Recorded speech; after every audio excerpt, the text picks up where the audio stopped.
পড়াশোনা আমি হোস্টেলে থেকেই পড়াশোনা করেছি। এখন বর্তমানে শিক্ষিকার কাজ করছি মিশন স্কুলে। কালকে কোথা থেকে ফিরছিলেন? আমার ওই মিশন স্কুল থেকেই ফিরছিলাম আমি বাড়িতে আসার জন্য। পথে রায়গঞ্জ বাস স্ট্যান্ডে কি হলো?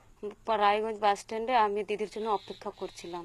তারপরে ওখানে দেখি দুইটা মেয়ে আগে থেকে দাঁড়িয়েছিল। আমি ওদেরকে জিজ্ঞাসা করতে গিয়েই মানে মদ্যপান অবস্থায় 4-5 জন উপরে ছিল। ওখান থেকে নেমে আমাদেরকে দেখার পর আমি যখন জিজ্ঞাসা করতে যাই, সাথে সাথে আমাকে ধরে নেয়, আমাদের 3 জনকেই ধরে নেয়। ধরে টেনে টেনে উপরে নিয়ে যায়, ধাক্কা ধাক্কি করে মানে ভাঙা বোতলগুলো দেখায়, পিস্তল দেখায়, তারপরে হাত মানে শরীরের বিভিন্ন অঙ্গে হাত দিতে শুরু করে। ওরা নানাভাবে করতে থাকে। তো আমি বললাম যে দিদি আসছে, তাহলে দিদিকে আমি ফোন করি। তো দিদিকে আমি পেলাম, দিদি নিচে ছিল। কোনো রকম করে দিদি উপরে আসলো, দিদিকেও ধাক্কাধাক্কি করে দিদির গায়েও হাত দেয়। এইভাবে করতে করতে করতে করতে ওরা পরে টাকা চায় আমাদেরকে।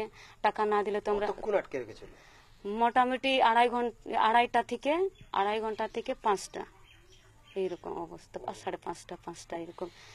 হ্যাঁ হ্যাঁ, ওখানে সব আছে, মদের বোতলগুলো সব আছে ওখানে, ভাঙা বোতল সব আছে ওখানে।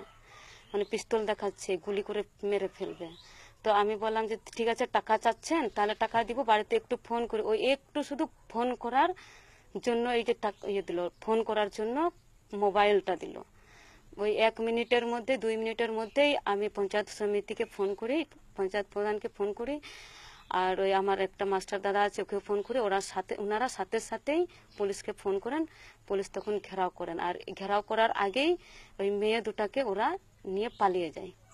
মোটামুটি 6 জনের মতো। বিপদে পড়েছিল, রায়গঞ্জে বিপদে পড়ার পরেই আমাকে তারা ফোন করে, বুদ্ধি করে আমাকে ফোন করে। তারপরেই আমি তাদের ফোন পেয়ে তাদেরকে বুঝতে পারি অমুকজন, হ্যাঁ এই মহিলা হবে, আমাদের এখানকার হয়তো কেউ মহিলা হবে। সাথে সাথে আমি পুলিশকে ইনফরমেশন করি। পাশাপাশি আবার আমার এক বন্ধু মাস্টারমশাই, তাকেও ফোন করে দিই, সেও আবার পুলিশকে ইনফরমেশন করে। কিন্তু পুলিশ তৎক্ষণাৎ 10-15 মিনিটের মধ্যে গিয়েই ওদেরকে উদ্ধার করে। আমাদের যে 2 জন মহিলা তারা উদ্ধার হয়। কিন্তু ওদের সাথে আরো 2 জনকে 15-16 বছরের নাবালিকা আদিবাসী মেয়ে ওদেরকে আটকে ছিল, কিন্তু ওদেরকে আজও আমরা পাইনি। তাদের বাড়ি ঘরেরও কোনো খোঁজ খবর পাচ্ছি না।